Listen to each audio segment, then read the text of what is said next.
Welcome back to another story on Infidelity Tales Lab. Before we begin, tell us, where in the world are you watching from? Now, let's dive into today's story. My wife called screaming. Where are you and the kids? I was at the park with my two sons. At Riverside Park, what's wrong? Listen to me. Get in your car and drive to the police station now. Don't go home. Don't call anyone. Her voice was trembling with terror. The phone went dead in my hand, leaving me staring at 8-year-old Tommy on the monkey bars and 6-year-old Jake building castles in the sandbox. Rebecca's voice had carried a fear I'd never heard before, not in 12 years of marriage, not even during her difficult pregnancies or when her father died.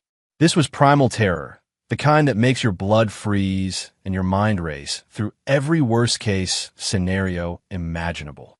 I grabbed both boys mid-swing and ran to the parking lot, their confused protests mixing with the sound of my boots hitting pavement. Tommy struggled against my grip, demanding to know why we were leaving, while Jake just held tight to his plastic shovel, sensing something was very wrong. As I buckled them into their car seats, my hands were steady. 15 years in Army intelligence had trained that response out of me, but my mind was already working through possibilities. Home invasion, kidnapping attempt, something involving my business, Sentinel Security Solutions, which had made me plenty of enemies over the years. The drive to the police station took 12 minutes, but felt like an hour. Every red light made me want to floor the accelerator. Every slow-moving car made me consider the shoulder. In the rearview mirror, I watched my boys' faces, Tommy's confusion deepening, while Jake just stared out the window with that 1,000-yard stare kids get when their world suddenly doesn't make sense anymore. These were my children, my responsibility, and someone had just threatened that in a way that sent my wife into complete panic. Detective Ray Castellanos met us at the station entrance. Ray and I went back to my first year running Sentinel, when I'd helped his department track down a ring of car thieves using stolen military-grade surveillance equipment. He was one of the few cops who knew my full background, including the parts that weren't in any official record. "Mike, what's going on?" Ray asked, leading us to a quiet conference room. "Your wife called 20 minutes ago, saying there was an immediate threat to your family, but when we sent units to your house, everything looked normal. No signs of break-in, no disturbance." I set the boys up with coloring books and juice boxes in the corner before turning back to Ray. "She was terrified, Ray. I've never heard Rebecca sound like that. What exactly did she tell you?" "She said someone had called your house claiming to have kidnapped you and the boys, demanding she wire $50,000 to an account in the Cayman Islands. She said the voice was distorted, electronic, and they knew details about your family that only someone close would know. Specific details about the boys' schools, your business schedule, even what car you drive." The pieces clicked into place with the cold precision of a rifle bolt sliding home. This wasn't random. This was targeted, planned, and personal. In my line of work, you make enemies, but you also develop instincts about when someone is hunting you versus when you're dealing with opportunistic criminals. This felt like hunting. "Ray, I need to ask you something, and I need you to be straight with me. Has anyone been asking questions about me, my family, my business? Any unusual inquiries through official channels?" Ray's expression shifted, the casual friendliness replaced by the focused attention of a detective who just realized he was dealing with something bigger than a simple extortion attempt. "Actually, yeah. About 3 weeks ago, we got a call from someone claiming to be doing a background check for a federal contract you were bidding on. They wanted to know about any domestic disturbance calls to your address, any complaints filed against your business, that kind of thing." My blood turned to ice water. I hadn't bid on any federal contracts in 6 months, and the ones I had pursued didn't require law enforcement background checks. Someone had been fishing for information about me, looking for weaknesses, vulnerabilities, ammunition. "Did you give them anything?" "Nothing to give. You've never had so much as a noise complaint, Mike. Your record's cleaner than most cops I know.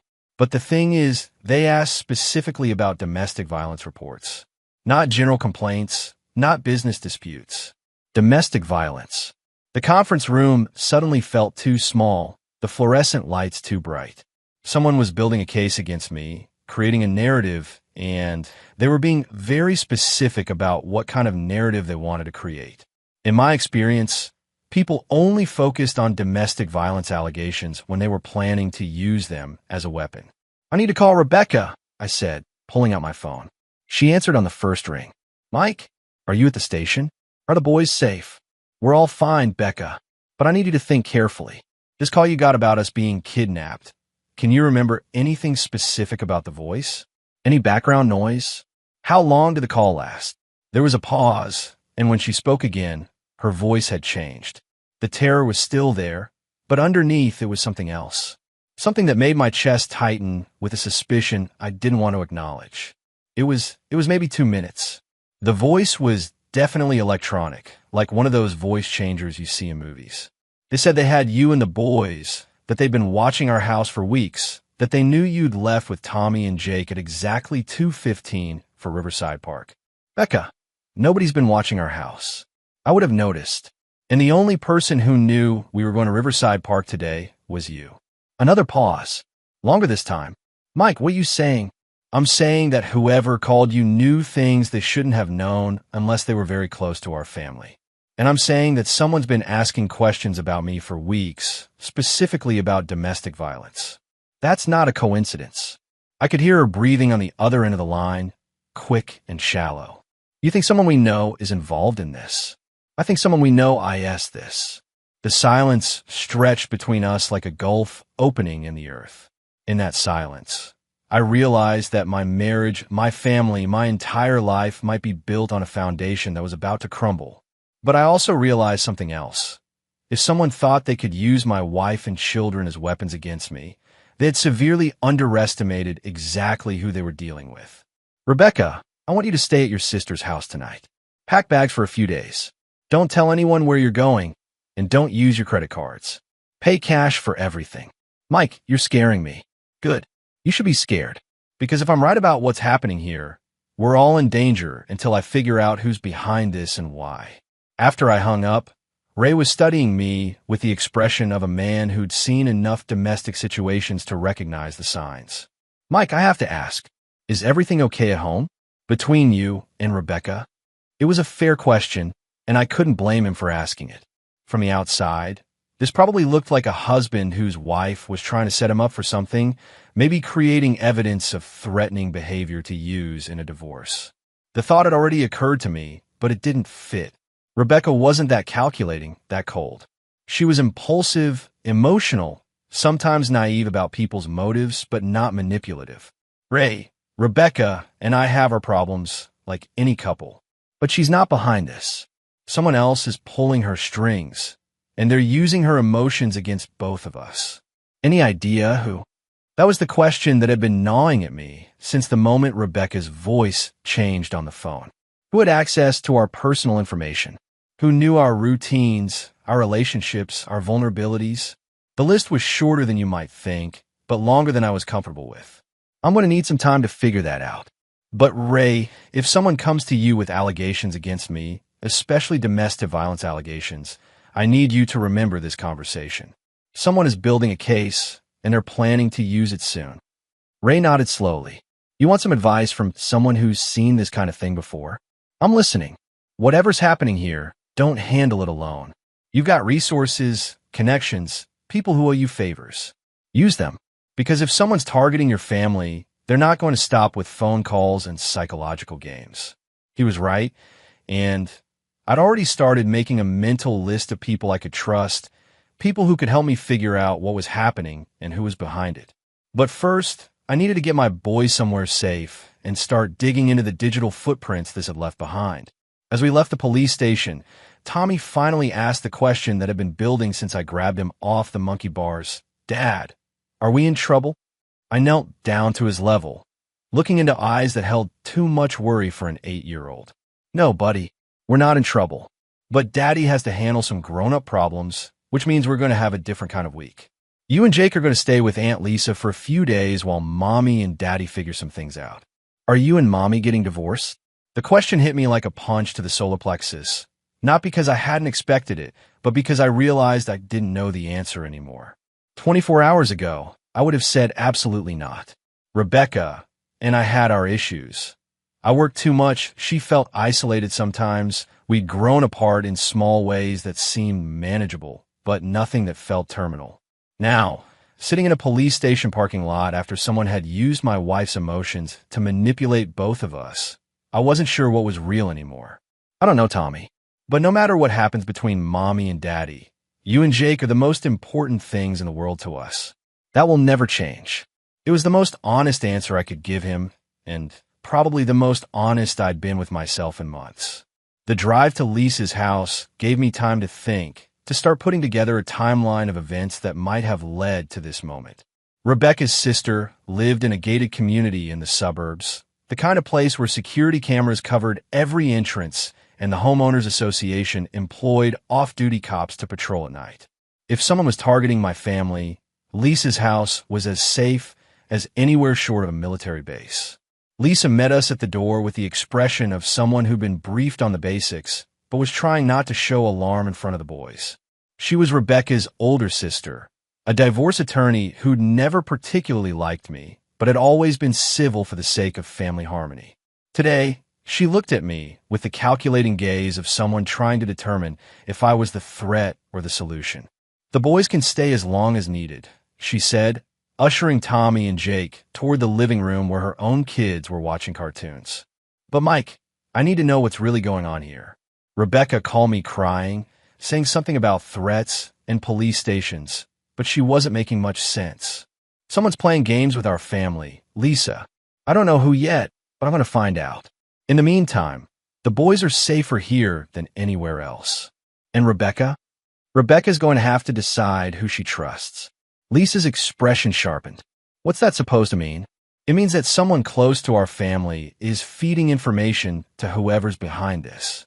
Someone who knows our routines, our relationships, our weak points. The list of people with that kind of access is very short." "You think Rebecca's involved?" "I think Rebecca's being used. The question is whether she knows it or not." I spent an hour with my boys, helping them settle in, answering their questions as honestly as I could without terrifying them. They were resilient kids, adaptable in the way children have to be when their parents' world suddenly becomes complicated. But I could see the uncertainty in their eyes, the way they kept looking toward the door as if expecting me to disappear again. When I finally left Lisa's house, the sun was setting, painting the suburban streets in shades of gold and red that would have been beautiful under different circumstances. Now, they just reminded me that I was running out of daylight, and whoever had started this game had a significant head start. My phone buzzed with a text from Rebecca at Sarah's house. "Boys okay? Need to talk."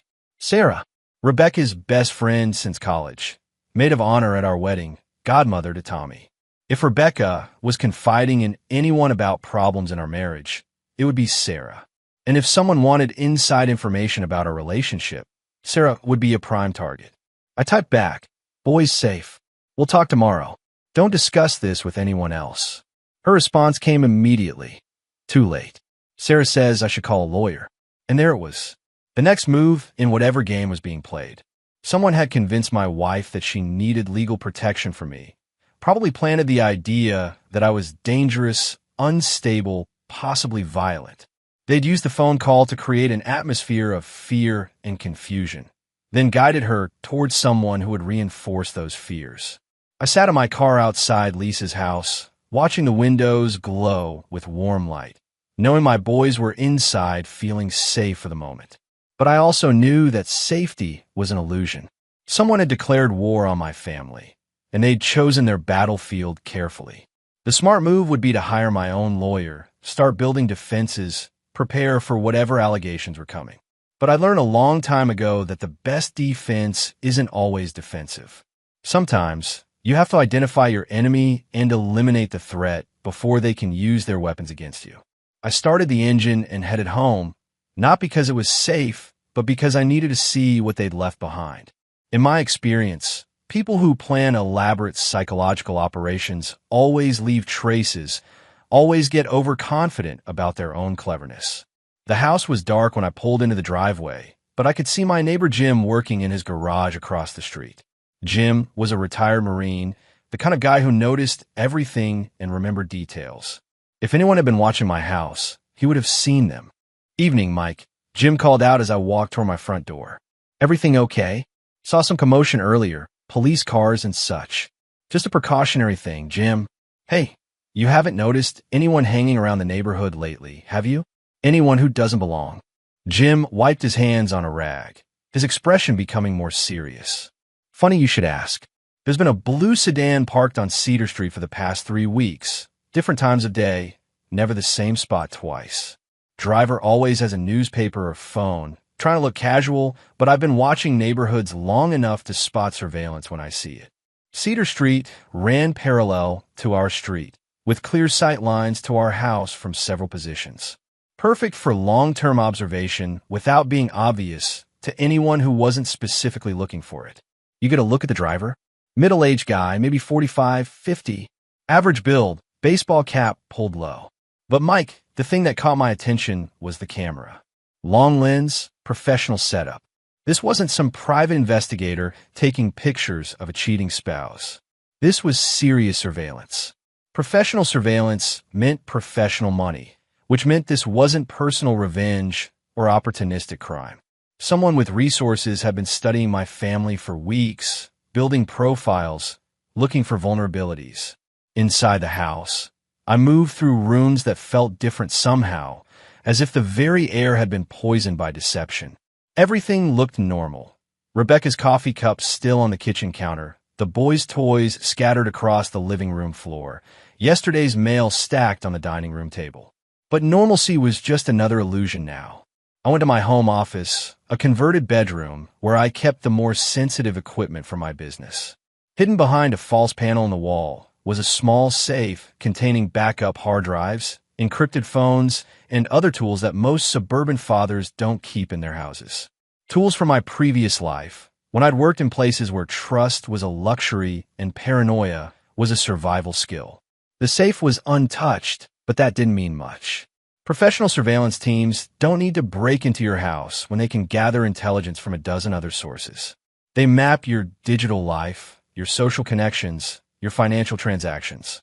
They build a complete picture of who you are and what matters to you. Then they find ways to use that information as a weapon. I powered up one of the encrypted phones and dialed a number I hadn't called in 5 years. Marcus here. Marcus Chun was the kind of man whose business card simply said consultant, but whose actual services range from corporate security to industrial espionage to darker specialties that I'd never asked about directly. We'd worked together during my last year in the Army, and he'd offer me a job when I decided to go civilian. I turned him down to start my own company, but we'd maintained a professional relationship that occasionally involved trading favors. Marcus, it's Mike Sullivan. I need a consultation. Mike, been a while. What's the situation? I gave him the bare details, the surveillance, the psychological manipulation, the targeting of my family. Marcus listened without interruption, asking only a few specific questions about timelines and technical details. Sounds like someone's running a long-term destabilization operation against you, he said when I finished. Professional grade, well-funded, probably multiple phases. The question is why? You piss off any major players recently? Take on any contracts that might have stepped on the wrong toes? Nothing that should have generated this level of response. My business is mostly corporate security, some private investigation work. I haven't worked government contracts in years. What about personal? Anyone from your past who might have the resources and motivation for something like this? That was the question I'd been avoiding because the answer was complicated. My military service had involved operations that created enemies, some of whom had long memories and patient dispositions. But most of those enemies were dead, in prison, or had moved on to other concerns. I'll need some time to think about that. But Marcus, I need 2 things from you right now. First, I need a complete electronic sweep of my house, my cars, my office. If they've been watching me for weeks, they might have planted devices. Done. I can have a team there in 2 hours. Second, I need deep background checks on 3 people. My wife, Rebecca, her friend, Sarah Martinez, and I paused, hating what I was about to say, but knowing it was necessary. Anyone Rebecca's been spending time with recently who I might not know about. You think your wife's involved? I think my wife's being manipulated by someone she trusts. and I think that someone has been feeding information to whoever's behind this operation. Mike, I have to ask this. Any chance your wife's having an affair? The question hung in the air like smoke from a gun barrel. It was the possibility I'd been circling around all day, the explanation that made too much sense to ignore but was too painful to confront directly. It's possible, I admitted. She's been distant lately, working late, new routines I'm not part of. I thought it was just the normal drift that happens in long marriages, but if she's involved with someone else, that someone might have their own agenda. They get close to her, gather intelligence about your family, your business, your vulnerabilities. Then they use that information to destroy your life and clear the field for themselves. It was a classic operation, the kind of thing I'd seen deployed against targets in hostile territories. Get close to someone the target trusts, exploit that relationship to gather intelligence, then use the intelligence to neutralize the target. Simple, effective, and devastating when executed properly. Marcus, if that's what's happening here, I need to know everything. Financial records, communication logs, travel patterns, associates. I need to know who she's been talking to, where she's been going, and what she's been telling them. I can get you that information, but Mike, you need to be prepared for what you might find. If your wife's been living a double life, the evidence is going to be brutal. And if her new boyfriend's the kind of guy who runs psychological operations against families, he's not going to go quietly when you expose him. Then I guess we're going to find out just how quietly I operate. After I hung up with Marcus, I sat in my office surrounded by the artifacts of a life that might be completely fictional.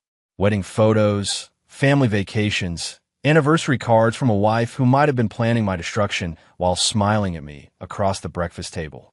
The possibility that Rebecca was betraying me felt like a physical wound, a constant ache in my chest that threatened to overwhelm rational thought.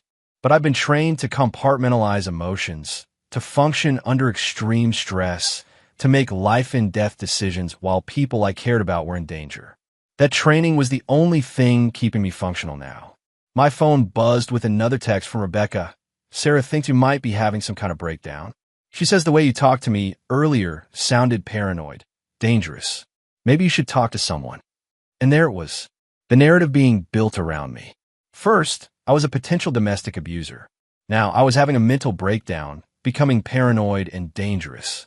Soon, there would probably be evidence to support both allegations. Carefully crafted evidence that would stand up to casual scrutiny. I typed back, "I'm fine, Becca, but I think Sarah's giving you bad advice.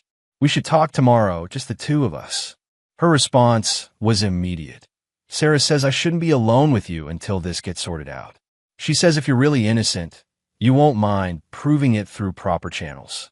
Proper channels. Legal channels. Channels that would involve lawyers and judges and court proceedings that could drag on for months, while whoever was behind this consolidated their gains and prepared their next phase of attack. I turned off the phone and sat in the growing darkness, listening to the house settle around me. Somewhere out there, my enemy was probably celebrating the success of the first phase of their operation. They'd successfully isolated me from my wife, created suspicion and fear where there had been trust and love, and started the process of painting me as the villain in my own life. They thought they understood who they were dealing with. They thought I was just another suburban husband who would crumble under psychological pressure, who would fight defensively and lose ground with every move. They were about to learn how wrong they were. Marcus's team arrived at midnight, 3 technicians with equipment that looked like it belonged in a spy movie. They swept every room, every piece of electronics, every potential hiding place for surveillance devices. What they found confirmed my worst suspicions. 7 bugs total. Marcus reported, laying the tiny devices on my kitchen table like evidence in a murder trial. Audio only, but high quality. Long-range transmitters, probably monitored from within a half-mile radius. Professional installation, probably done over multiple visits. I picked up one of the devices, smaller than a dime, admiring the craftsmanship despite my fury. How long have they been in place? Based on the dust patterns and adhesive degradation, I'd say 3 to 4 weeks. Whoever did this had extensive access to your house and plenty of time to work. 3 to 4 weeks. That meant they'd been listening to my conversations with Rebecca, with my children, with clients and friends. They'd heard every argument, every intimate moment, every casual comment that might be useful for building their psychological profile. There's something else, Marcus continued, holding up a small device I didn't recognize. This was behind your bedroom mirror. Video transmitter, motion activated. High definition, night vision capable. The implications hit me like a physical blow. They've been watching Rebecca and me in our most private moments, recording footage that could be edited and manipulated to support whatever narrative they were building. Marcus, I need those devices analyzed. I want to know who manufactured them, where they were purchased, and how they're being monitored. And I want it done quietly, already in motion. But Mike, there's something you need to see. He handed me a tablet displaying a complex network diagram, with my house at the center and lines extending to various points around the neighborhood. This is the surveillance network they've built around you. The blue sedan your neighbor noticed is just one component.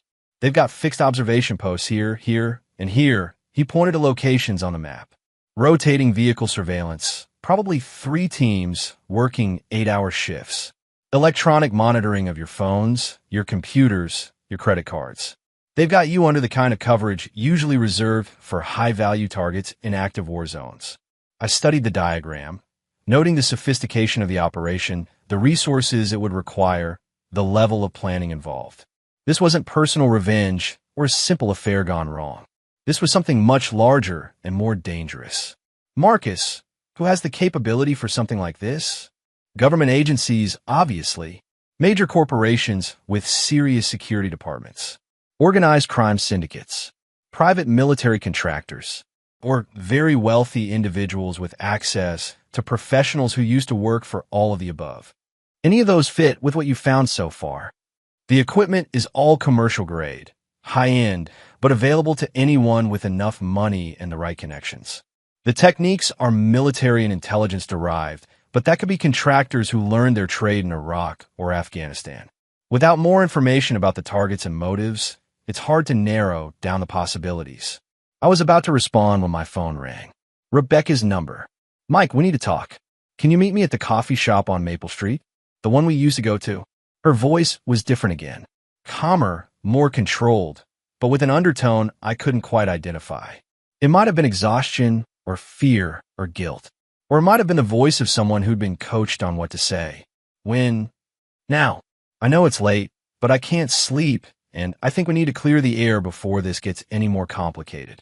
The coffee shop on Maple Street was neutral territory, a public place where we'd had hundreds of casual conversations over the years.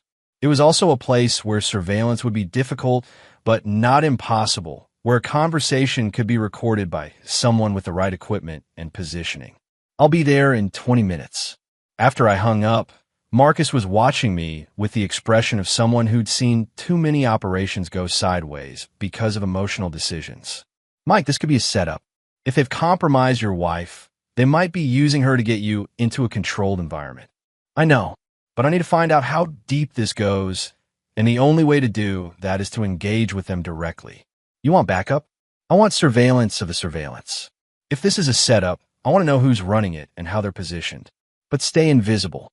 I don't want to escalate this into an open confrontation until I understand what we're really dealing with. The drive to the coffee shop took me through the suburban streets I'd traveled thousands of times, but everything felt different now. Every car could be part of the surveillance network. Every shadow could hide an observer.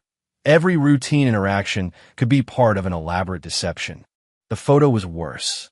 It showed Tommy and Jake playing in our backyard, but someone had been close enough to capture clear images of their faces, their school uniforms, their routine activities. The message was clear. We can reach your children anytime we want. The document was a carefully worded contract, the kind that would hold up in court if anyone ever found it. In exchange for my complete withdrawal from Rebecca's life, my agreement to an uncontested divorce with minimal custody, and my transfer of all business assets to a shell corporation they controlled, the evidence would be destroyed and my children would be left alone. I was to respond within 24 hours. If I refused, The evidence would be sent to the police, the family court system, and my professional associates. If I tried to fight back or expose their operation, my children would be kidnapped and sold to people who specialized in making children disappear forever. It was a masterpiece of psychological warfare, hitting every pressure point simultaneously. They offered to let me keep my freedom and my life, but only if I abandoned everything that made life worth living. I closed the laptop and sat back in a booth, thinking through my options. The smart play would be to give them what they wanted, take the deal, and hope they kept their word about leaving my children alone. Most people in my situation would probably make that choice. But I wasn't most people. I was someone who'd spent 15 years learning how to hunt and kill people who thought they were untouchable. I was someone who understood that predators only stop when you make them stop. And I was someone who'd just been given a very clear picture of exactly who I was dealing with and what they were capable of. I picked up my phone and called Marcus. "It's starting," I said when he answered. "I need everything we discussed, and I need it fast. We've got less than 24 hours before they start releasing their evidence." "What kind of evidence?" "The kind that will destroy my life and probably get me arrested." "Marcus, these people aren't just trying to ruin me. They're trying to erase me completely. Then we'd better make sure we erase them first." The next 6 hours were a blur of planning, preparation, and the kind of careful coordination that I hadn't engaged in since my military days. Marcus's team worked through the night, following digital breadcrumbs, analyzing surveillance patterns, and building a complete picture of the operation that had been targeting my family. What they found was both better and worse than I'd expected. Better, because the operation was smaller and more vulnerable than the sophisticated network they'd initially appeared to be. Worse, because the people behind it were more dangerous and more personally motivated than I'd imagined. "We've got them," Marcus said, arriving at my house at dawn with a thick folder of intelligence reports. "The good news is that it's only 3 people. The bad news is that one of them is someone you know very well." He opened the folder and spread out surveillance photos, financial records, and communication logs that told a story I'd been dreading to hear. The operation was being run by Anthony Ricci, a man I put in prison 8 years ago when my company exposed his identity theft ring. He'd been released 6 months ago and had immediately begun planning his revenge. Sarah Martinez was his cousin, a professional con artist who'd spent 2 years infiltrating Rebecca's life, building trust, and gathering intelligence. The third member was a former military contractor named David Kane, who specialized in psychological operations and electronic surveillance. "It gets worse," Marcus continued. "Sarah didn't just randomly befriend your wife. She's been systematically destroying marriages for years, working for Ricci's operation to target the families of people who'd wronged him. Your wife is just the latest in a long line of victims." I studied the photos of Sarah with Rebecca, seeing them in a completely different light now. Every lunch, every conversation, every moment of support and friendship had been part of a calculated campaign to destroy my family. How many other families have they destroyed? At least 12 that we can document. Usually, the husband commits suicide or disappears completely. Sometimes the children end up in the foster system or worse. These people don't just ruin lives, Mike. They end them. The folder contained detailed records of their previous operations, showing the same pattern repeated over and over. They would identify a target, usually someone who'd cost Ricci money or freedom. They would spend months or years infiltrating the target's social circle, gathering intelligence, building psychological profiles. Then they would systematically destroy the target's family, usually through false allegations of domestic violence or child abuse. The evidence they created was always sophisticated enough to fool casual investigation, but not sophisticated enough to stand up to serious forensic analysis. The problem was that most of their targets never got the chance for serious forensic analysis. They either took plea deals to avoid going to trial, or they killed themselves rather than face the complete destruction of their lives. "They're expecting me to follow the same pattern," I said, studying their previous cases. "They think I'll either take their deal or kill myself rather than fight back." "Most people would," Marcus agreed. "But you're not most people." "No, I'm not. And I think it's time they learned exactly what kind of person they've been playing games with." The plan we developed over the next few hours was risky probably illegal, and definitely lethal if it went wrong. But it was also the only way to ensure that Ricci's operation would never target another family. Phase 1 involved turning their own surveillance network against them. Marcus's team had identified all of their observation posts and electronic monitoring stations. Instead of dismantling them, we were going to feed them false information, making them think their plan was working while we prepared our counterattack. Phase 2 involved Sarah Martinez. She was the weak link in their operation, the one who'd formed a genuine emotional connection with her target. Rebecca might not know Sarah's true identity, but she trusted her completely. That trust was going to be Sarah's downfall. Phase 3 was the part that would require all of my training and most of my luck. I was going to walk into their trap, let them think they'd won, and then systematically destroy all three of them in a way that would ensure they never threatened another family. The coffee shop was nearly empty at 11:30 on a Tuesday night. Just a few college students studying for exams and a homeless man nursing a cup of coffee by the window. Rebecca was already there, sitting in our usual corner booth, looking like she hadn't slept in days. "You look terrible," I said, sliding into the seat across from her. "Thanks." That's exactly what every woman wants to hear. She managed a weak smile, but it didn't reach her eyes. "Mike, what's happening to us? Yesterday morning, everything was normal, and now I feel like I'm living in some kind of nightmare." I studied her face, looking for signs of deception, manipulation, or hidden knowledge. But all I saw was exhaustion and confusion, the expression of someone who'd been caught in forces beyond her understanding. "Becca, I need to ask you some questions, and I need you to answer them honestly. Have you been having an affair?" The directness of the question hit her like a slap. Her face went through a series of expressions: shock, hurt, anger, before settling on something that looked like resignation. "No, Mike, I haven't been having an affair. But She paused, staring at her hands folded on the table. "I've been thinking about it." "With who?" "Does it matter?" I said I was thinking about it, not doing it. It matters because someone's been feeding information about our family to people who want to hurt us. And the list of people with access to that kind of information is very short. Rebecca looked up at me, and for the first time, I saw fear in her eyes that wasn't related to mysterious phone calls or threats from strangers. "You think I'm involved in this? You think I'm working with someone to what? Destroy our marriage? Hurt our children? I think you've been talking to someone who's not who they appear to be. Someone who's been asking questions about our relationship, our problems, maybe suggesting solutions that involve lawyers or separation or legal protection for me." The way her face changed told me I was on the right track. The confusion was replaced by something else, something that looked like the dawning realization that she'd been played. "Sarah," she whispered. "What about Sarah? God, Mike, she's been so supportive lately. When I told her we'd been having problems, that I felt like you were distant and maybe hiding things from me, she was the one who suggested that maybe there was more going on than I realized. She said sometimes men who seem stable and controlled on the outside are actually capable of terrible things." When did these conversations start? About a month ago.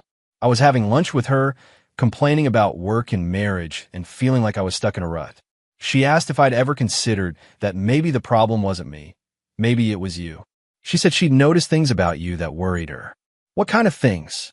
"The way you watch people, like you're constantly assessing threats. The way you never really talk about your time in the army. The fact that you have guns in the house, and sometimes were cases that you won't discuss with me." She said those were red flags, signs of someone who might be living a double life. I felt a cold fury building in my chest. Sarah Martinez had been systematically poisoning my wife's perception of me, feeding her paranoia and suspicion, preparing her to believe that I was dangerous. "Becca, how well do you really know Sarah?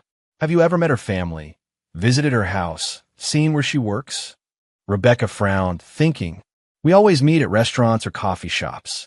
She says she travels a lot for work, that her apartment is small and not good for entertaining." "I've known her since college, Mike. We were roommates for 2 years. When's the last time you talked to anyone else from college about Sarah? When's the last time you verified any of the things she's told you about her life?" The question hung between us like a bomb with a burning fuse. Rebecca's face went through another series of changes as she started to realize the implications of what I was suggesting. You think Sarah isn't who she says she is? I think Sarah's been running a long-term operation against our marriage, gathering intelligence, building psychological profiles, and preparing to destroy our family from the inside. Rebecca shook her head, but the denial lacked conviction. That's crazy, Mike. Why would she do that? What could she possibly gain? I don't know yet, but I'm going to find out. As if summoned by our conversation, my phone buzzed with a text message. Unknown number. Enjoying your coffee? You two make such a lovely couple. It's a shame it has to end this way. I showed Rebecca the message, watching her face go pale as the reality of our situation finally sank in. They're watching us right now, she whispered. They've been watching us for weeks. The question is what they're planning to do with all the information they've gathered. My phone buzzed again. Check your email in exactly 1 hour. Come alone, or the boys will see things that will give them nightmares for the rest of their lives. The threat against my children changed everything. This was no longer about my marriage or my business or my reputation. This was about protecting Tommy and Jake from whatever twisted game was being played around them. Rebecca, I need you to go to Lisa's house right now. Don't stop anywhere. Don't call anyone. Don't use your credit cards.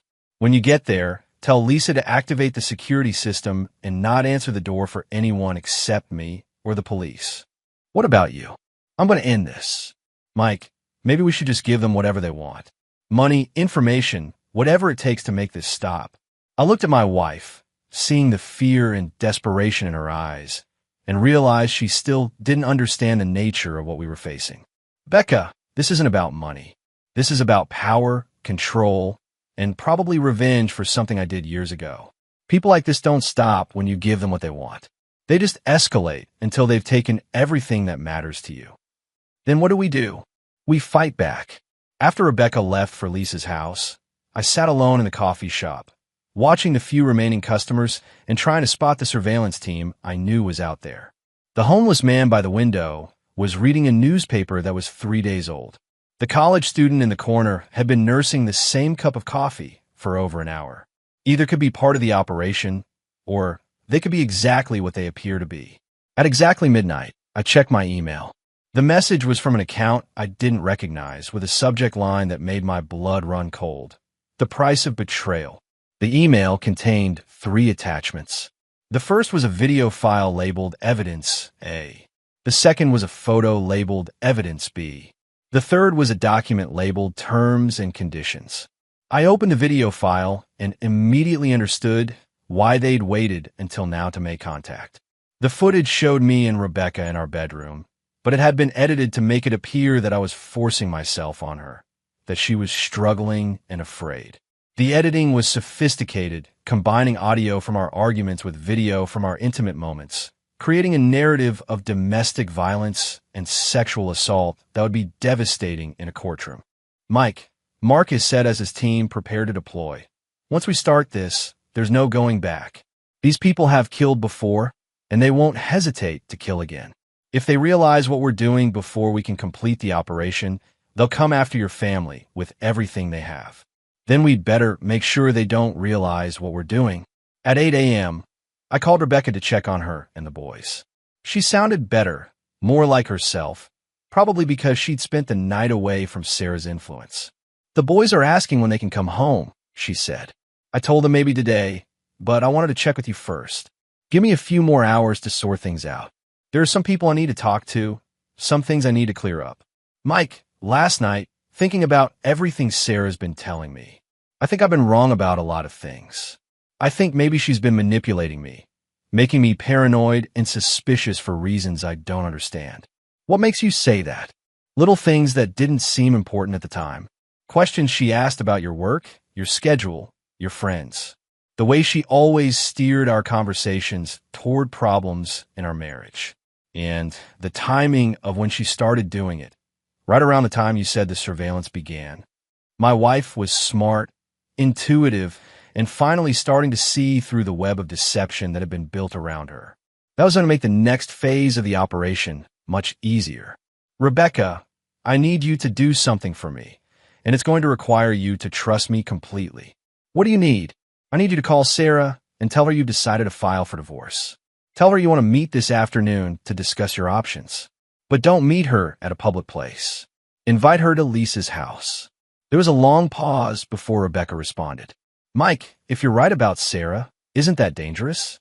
Isn't that like inviting a snake into Lisa's house? Rebecca, the snake's already in the house. She's been there for 2 years.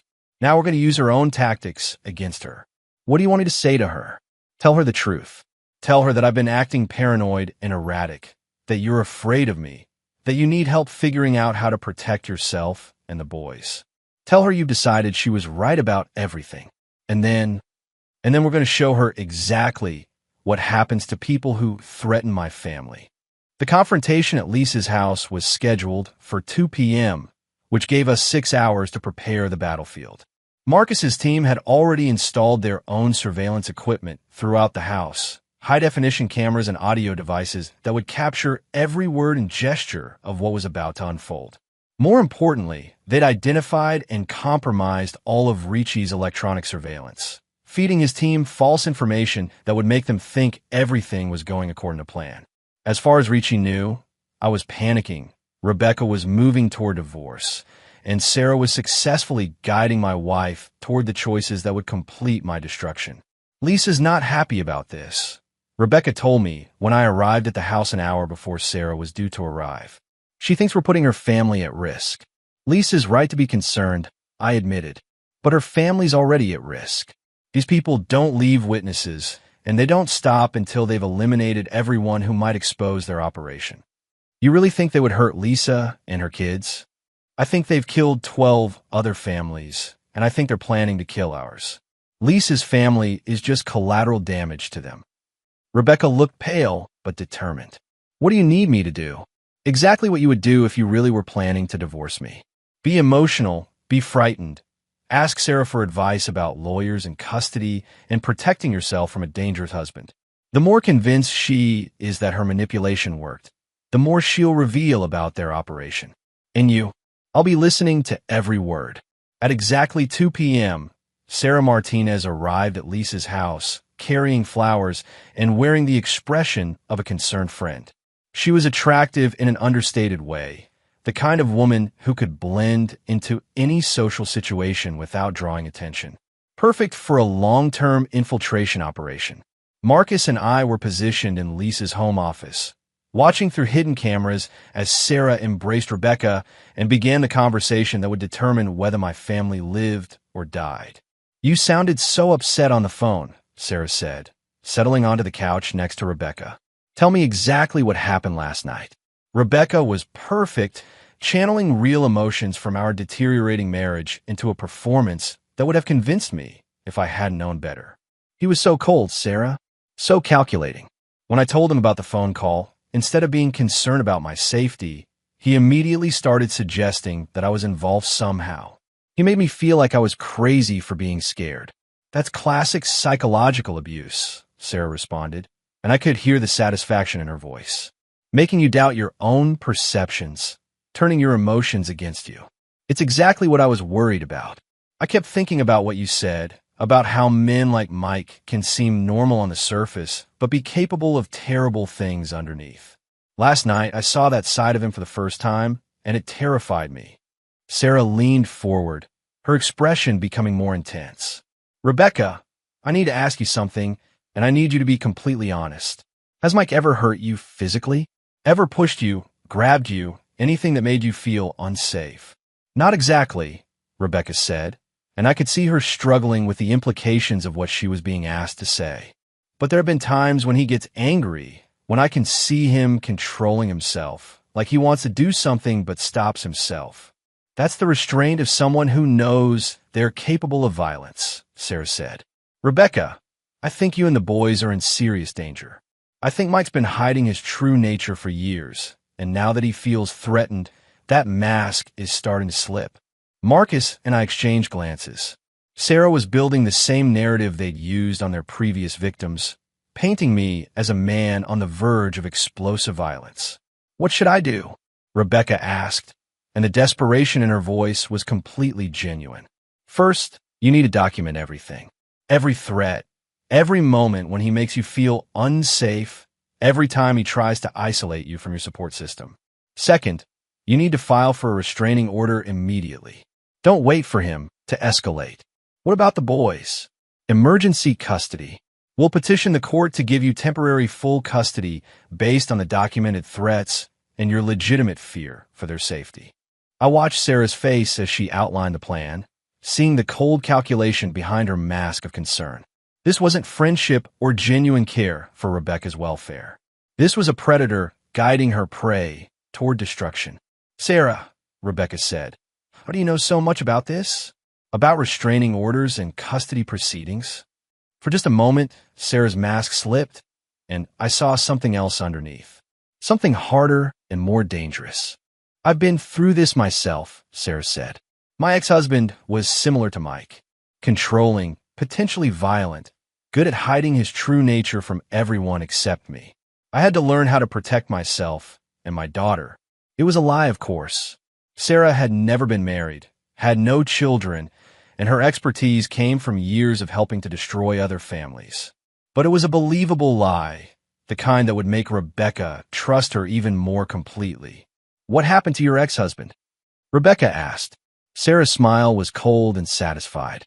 He killed himself rather than face the consequences of his actions.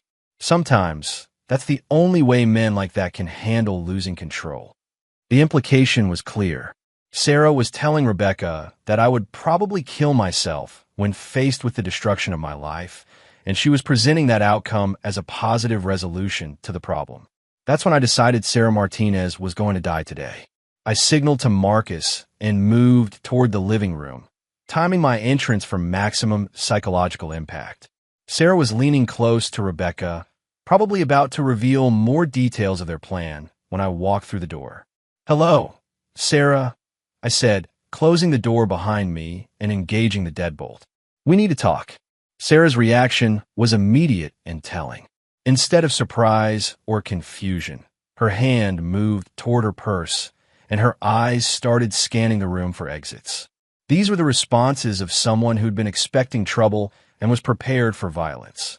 Mike, Rebecca said, starting to stand. I thought you were going to wait until... Sit down, Rebecca, I said, keeping my eyes on Sarah. Sarah and I have some things to discuss about her relationship with our family. Sarah's hand had stopped moving toward her purse, but I could see her calculating options, trying to decide whether she could reach whatever weapon she was carrying before I could stop her. I don't know what you think is happening here, Sarah said, her voice taking on a different quality, harder and more controlled than the concerned friend persona she'd been maintaining. But I think you need to leave. Rebecca called me because she was afraid of you, and your behavior right now is confirming her fears. Rebecca called you because you've been manipulating her for 2 years, feeding her paranoia and suspicion, gathering intelligence about our family for your cousin Anthony Ricci. The name hit Sarah like a physical blow. Her carefully maintained mask shattered completely, revealing the cold predator underneath. I don't know what you're talking about, she said, but her body language had changed completely. She was no longer playing the concerned friend. She was assessing threats and preparing for violence. Rebecca, I said, still watching Sarah, would you like to know who your best friend really is? Her real name is Sarah Ricci. She's never been married. She has no children, and she spent the last 2 years destroying our marriage as part of an elaborate revenge scheme. Rebecca looked back and forth between us, confusion and dawning horror warring on her face. Sarah, is that true? Sarah's laugh was bitter and contemptuous. Does it matter? Everything I told you about your husband is still true. He's still a controlling, potentially violent man who's been lying to you for years. The only person who's been lying is you, I said. For 2 years, you've been poisoning Rebecca's mind, gathering information about our family, and preparing to destroy our lives. And it worked, Sarah said, abandoning all pretense now. Your wife doesn't trust you anymore. Your children are afraid of you. Your business reputation is about to be destroyed by evidence that will convince everyone that you're a domestic abuser and a sexual predator. Rebecca gasped, but I kept my focus on Sarah. Evidence that you manufactured using surveillance equipment you placed in our house. Evidence that will stand up in court and destroy your life, Sarah confirmed. Unless, of course, you're smart enough to take the deal we offered. What deal? Rebecca asked. I pulled out my phone and showed her the email I'd received the night before. They want me to give up everything, my business, my assets, my custody rights, in exchange for not releasing fabricated evidence that would send me to prison. Rebecca read the terms of the contract, her face growing paler with each line. Sarah, you're part of this? You've been helping them blackmail my husband. I've been helping you see the truth about what kind of man you married, Sarah said. And I've been helping you prepare for a life without him. By lying to me? By recording us in our bedroom? By threatening our children? Sarah's expression turned contemptuous. Your children will be better off without a father like him. And you'll be better off without a husband who's been lying to you about who he really is. You're right about one thing, I said. I haven't been completely honest with Rebecca about who I really am. Both women turned to look at me, and I let them see past the mask of suburban respectability I'd been wearing for 12 years. I'm not just a former soldier who runs a security company. I'm someone who spent 15 years hunting and killing people who thought they were untouchable. People like terrorists, war criminals, and human traffickers. People like your cousin Anthony. Sarah's hand started moving toward her purse again, but I was faster. I crossed the distance between us in 2 steps and pinned her wrist to the couch before she could reach whatever weapon she was carrying. People like you, I continued, feeling her pulse racing under my grip. People who prey on families, who destroy children's lives for money, who think they can threaten my wife and sons without consequences. Mike, Rebecca said, her voice shaking. What are you doing? I'm ending this, I said, maintaining my grip on Sarah's wrist while I pulled her purse away and dumped its contents on the coffee table. Along with the usual items you'd expect to find in a woman's purse, there was a 9mm pistol, a syringe filled with clear liquid, and a cell phone that immediately started ringing. That'll be Anthony, I said, looking at the caller ID. Probably wondering why you haven't checked in. Sarah glared at me with pure hatred. You have no idea what you're dealing with. Anthony's not going to let this go. If you hurt me, he'll hunt down your family and make them suffer in ways you can't imagine. Anthony's already dead, I said matter-of-factly. The statement hung in the air like smoke from a gun barrel. Rebecca stared at me in shock, while Sarah's face went through a range of emotions before settling on disbelief. You're lying, Sarah said. I picked up her phone and answered the call, putting it on speaker. Sarah? Sarah, are you there? The voice was panicked, desperate. Something's wrong. Tony's not answering his phone, and Kane's surveillance post went dark an hour ago. Who is this? I asked. The line went silent for a long moment before a different voice came on, harder and more controlled. This is David Kane. I'm guessing you're Michael Sullivan. That's right. And I'm guessing you're the last member of Anthony Ricci's operation. Where's Tony? Where's Sarah? Anthony's where people like him belong, and Sarah's about to join him. You son of a bitch, Kane said. Do you have any idea what you've done? Do you know what we'll do to your family? You're not going to do anything to my family, I said, because in about 10 minutes, you're going to be just as dead as your partner. I hung up the phone and turned back to Sarah, who was staring at me with the expression of someone who'd finally realized exactly how much trouble she was in. Rebecca, I said, I need you to take the boys and go to your mother's house in Phoenix. Stay there until I call you and tell you it's safe to come home. Mike, what did you do to Anthony? What are you going to do to Sarah? I'm going to make sure they never threaten another family. You can't just kill people, Mike. This isn't a war zone. There are laws, courts, legal ways to handle this. I looked at my wife, seeing the moral certainty in her eyes, the belief that civilization's rules applied to people like Sarah and Anthony and Kane.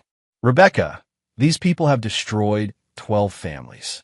They've killed children, driven fathers to suicide, and left mothers broken and alone. The legal system can't stop them because they're too smart, too careful, and too connected.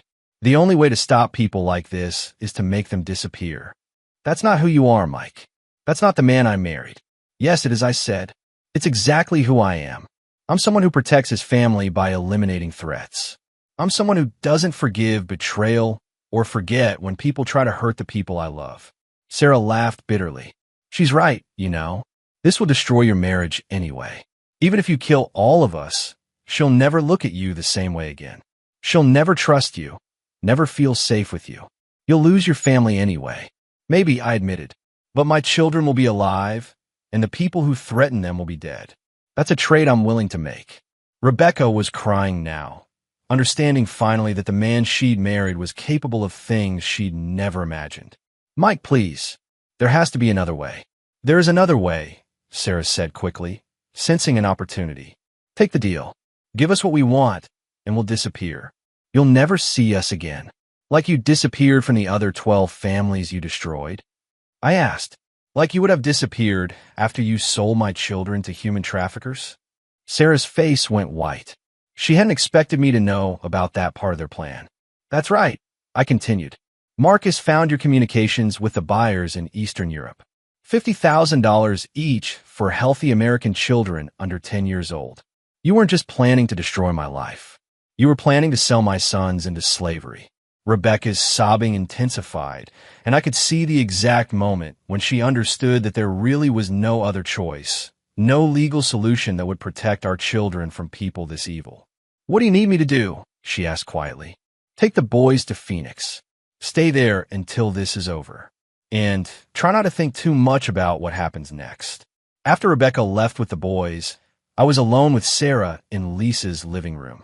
She'd stopped trying to maintain any pretense of innocence and was watching me with the calculation of a predator trying to figure out how to escape a trap. So what now? She asked. Are you going to torture me for information? Try to make me suffer before you kill me? I'm going to give you a choice, I said. You can tell me everything about your operation, where Cain is positioned, what other assets you have in play, how many other families you're currently targeting, and I'll make your death quick and clean. And if I don't, then I'll hand you over to some associates of mine who specialize in extracting information from people who don't want to cooperate.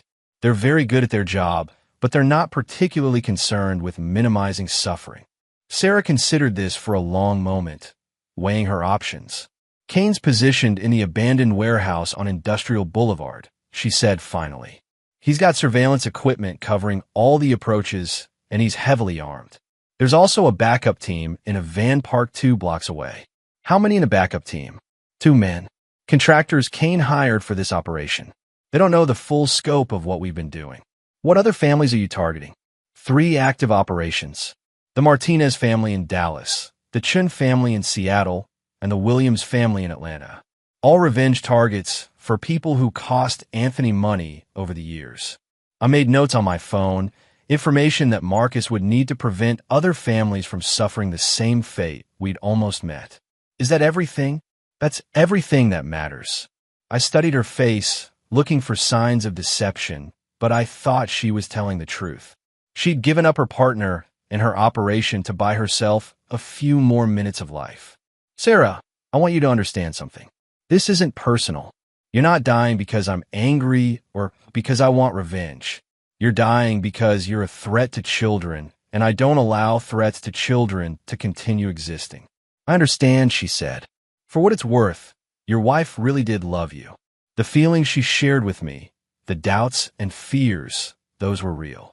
I didn't create those problems in your marriage. I just exploited them. I know, I said.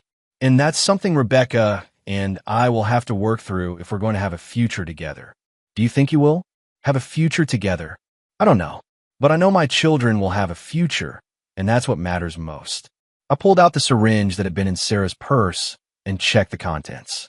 It was potassium chloride, probably intended for me if their psychological manipulation hadn't worked. Heart attack, I said. Quick and relatively painless. Probably what you were planning to use on me. Poetic justice, Sarah said. Something like that. I injected the potassium chloride into Sarah's arm, and she was unconscious within seconds, dead within minutes. I checked her pulse to confirm, then called Marcus. Sarah's down. What's the status on Cain? He's barricaded in the warehouse, but he's not going anywhere.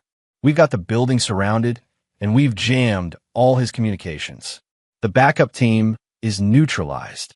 Alive or dead? Alive. They really didn't know what they were involved in, so we gave them a choice. They're on a plane to South America right now, with enough money to start new lives and stern warnings about what happens if they ever come back. And Kane's a different story. He knows exactly what he's done, and he's not interested in surrender. He's got enough weapons and ammunition to hold out for days. Then we end this now. I'll be there in 30 minutes. The warehouse where Kane had made his final stand was a perfect defensive position, a concrete bunker with limited approaches and multiple escape routes. Under normal circumstances, it would have taken a SWAT team hours to clear it safely. But these weren't normal circumstances, and I wasn't operating under the constraints that limited law enforcement. Marcus had positioned his team around the building's perimeter, using electronic surveillance to track Kane's movements inside. He was on the third floor, in a room with windows facing all directions, surrounded by enough firepower to outfit a small army. He's got night vision, body armor, and automatic weapons, Marcus reported, plus claymore mines covering the stairwells and enough explosives to bring down the building if he decides to go out in a blaze of glory. Any way to get to him without triggering the explosives? There's a freight elevator that goes directly to the third floor, but it's exposed to his position. He'd see us coming and have plenty of time to activate the charges. What if he didn't see us coming? Marcus looked at me with the expression of someone who just realized what I was thinking. Mike, that's a hell of a risk. If the timing's off by even a few seconds, the timing won't be off. It took 2 hours to set up the operation. Marcus's team created multiple diversions around the building's perimeter, keeping Kane focused on the wrong directions while I approached from the one angle he couldn't see. The freight elevator shaft was accessible from the basement, and the elevator itself could be controlled manually from inside the shaft. At exactly midnight, Marcus triggered a coordinated assault on the building's east side, drawing Kane's attention and firepower away from the elevator. I had a 30-second window to reach the third floor before Kane realized it was a diversion. The ride up the elevator shaft in complete darkness, listening to gunfire and explosions echoing through the building, was like being transported back to Afghanistan. The same adrenaline, the same focus, the same absolute clarity that comes when your life depends on perfect execution. The elevator stopped 6 inches below the third floor, giving me a clear view of Kane's position. He was exactly where Marcus had predicted, firing an automatic rifle through the east windows, completely focused on the imaginary threat approaching from that direction. I came up through the elevator shaft behind him like a ghost materializing from the darkness. He didn't know I was there until I put the barrel of my pistol against the back of his head. "David Kane," I said. He froze, his fingers still on the trigger of his rifle. "Michael Sullivan. I've been looking forward to meeting you. Turn around." He complied slowly, keeping his hands visible, his rifle pointed at the floor. Up close, he looked like what he was, a professional killer who'd spent too many years in dark places, doing things that had carved the humanity out of his face. "So you're the suburban husband who thinks he's a soldier," Kane said. "Anthony said you'd gotten soft, living your little domestic life, playing house with your wife and kids. Anthony was wrong about a lot of things. Apparently. Where is he, by the way?" "Somewhere you'll be joining him shortly." Kane laughed. "You think killing us solves anything? You think this ends here? There are dozens of operations like ours, hundreds of people like us. We're a symptom, not the disease. Maybe, but you'll never threaten another family. Neither will you, once word gets out about what you've done tonight. You think your wife's going to stick around once she realizes what kind of monster she's been sleeping next to for 12 years. That's between Rebecca and me. Is it? Because I've got video of everything that happened at your sister-in-law's house tonight. Sarah's murder, your confession to killing Anthony, your threats against me. It's all being broadcast live to several very interested parties." I felt a cold certainty settle in my chest. Kane had been recording our confrontation, probably streaming it in real time to associates who would use it as evidence against me. "Even if you kill me," Kane continued, "the evidence of what you've done tonight will destroy your life just as effectively as our original plan would have. Then I guess I don't have anything left to lose." Kane's expression changed as he realized what I was thinking. "You're insane," he said. "You'd blow up this building with both of us in it. I'd do whatever it takes to protect my family." Your family's already destroyed. Your wife will never forgive you for what you've done tonight. Your children will grow up knowing their father was a murderer. My children will grow up alive, safe, and free from people like you. That's all that matters. I could see Cain calculating his options, trying to decide whether I was bluffing about the explosives. There's another way, he said finally. I can make the evidence disappear. All of it. The recordings from tonight, the fabricated evidence we collected over the past month, everything. Your life goes back to normal, and I disappear. In exchange for my life, and a promise that you'll never come after me again. I pretended to consider the offer while I positioned myself closer to the detonator for the explosives Cain had placed throughout the building. How do I know you'll keep your word? Because I'm a professional, and professionals honor their contracts. You mean like the contract you honored with the 12 families you destroyed? Cain's face hardened. That was business. This is survival. For you, maybe. For me, this is justice. I grabbed the detonator and activated the charges before Cain could react. The building shook with the force of multiple explosions, but the third floor held together long enough for me to reach the window. Cain was screaming something about the evidence, about his associates, about revenge, but his words were lost in the sound of collapsing concrete and twisting steel. I went through the window just as the floor gave way beneath Cain's feet, dropping him into the inferno that had been the second floor. The last thing I saw of him was his face, twisted with rage and disbelief that his professional detachment had been shattered by someone who fought with personal fury. Marcus's team pulled me out of the debris field with second-degree burns on my arms and a concussion that left me dizzy for hours. But I was alive, and more importantly, my family was safe. The official story was that Cain and his associates had been killed in an accidental explosion while manufacturing illegal weapons. Sarah Martinez had died of a heart attack, possibly brought on by stress related to her involvement with criminals. Anthony Ricci had simply disappeared, another casualty of the violent world he'd chosen to inhabit. The evidence they'd fabricated against me was destroyed in the warehouse explosion, along with their surveillance equipment and operational records. The 3 families they'd been targeting in other cities were quietly warned and protected, their lives saved by information extracted from Sarah before she died. But Cain had been right about one thing. The cost of protecting my family was my marriage. Rebecca came back from Phoenix a week later, but she looked at me like I was a stranger wearing her husband's face. She'd had time to process what she'd witnessed, to understand exactly what kind of man she'd been married to for 12 years. I know you saved us, she said on the night she returned. I know you protected our children from people who would have destroyed their lives. But Mike, I can't stop seeing you inject that woman with poison.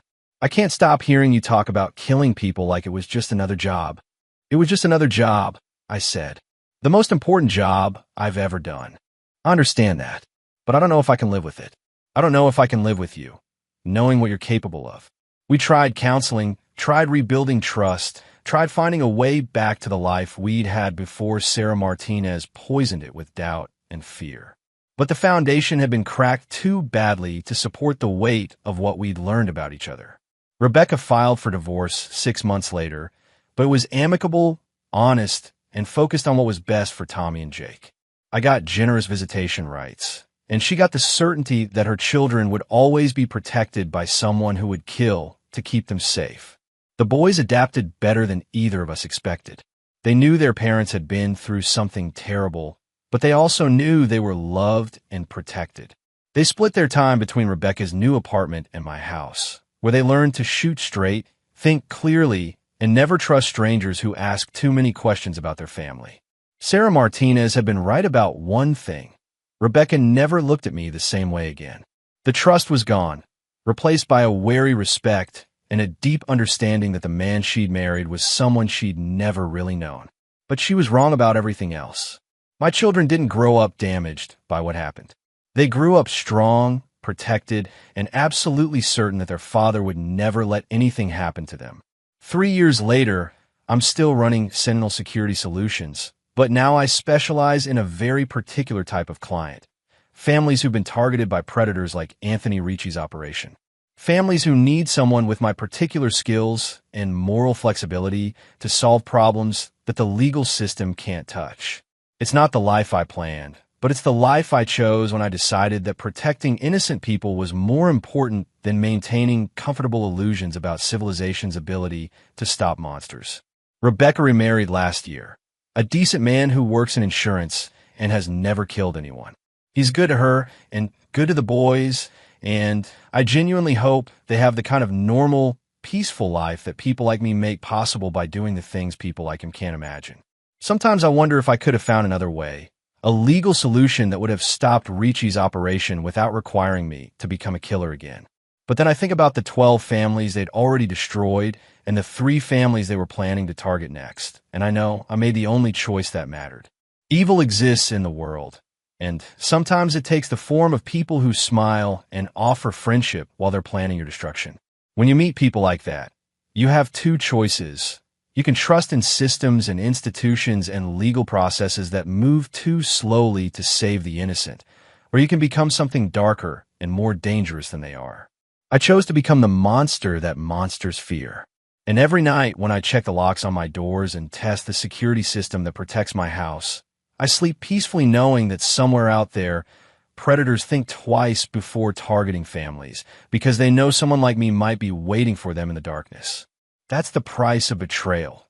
Not just the betrayal of trust between husband and wife, but the betrayal of innocence, the betrayal of faith in humanity's fundamental decency.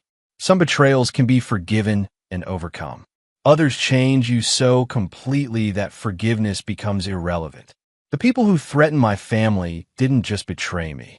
They betrayed the social contract that keeps civilization functioning, the unspoken agreement that children are off limits, that families are sacred, that some lines should never be crossed.